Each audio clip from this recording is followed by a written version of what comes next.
first camera shot that we will be discussing is the high angle shot. This is a high angle shot because the image captures the subject, Chris Belke, from a higher angle as opposed to being on level with the floor.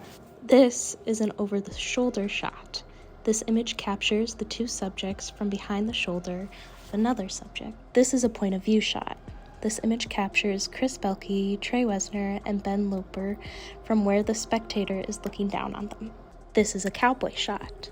This image captures the subject, Chris Belke, from the waist up. This is a three-person shot. This image captures all three subjects, Chris Belke, Trey Wesner, and Ben Loper, within the image. This is a two-person shot. This image contains two subjects, Chris Belke and Trey Wesner, who are in the shot. This is a weather shot. This image captures the subject, which happens to be the sky, and the weather at the time this image has been taken. This is a full shot. In this image, the four subjects are shown from head to toe. This is a close-up shot. This image captures the grilled cheese, removing most other objects around it and focusing solely on the grilled cheese. This is an extreme close-up shot. This image captures the subject, the grilled cheese, almost completely and blocks out any other object from coming in to the center of the image.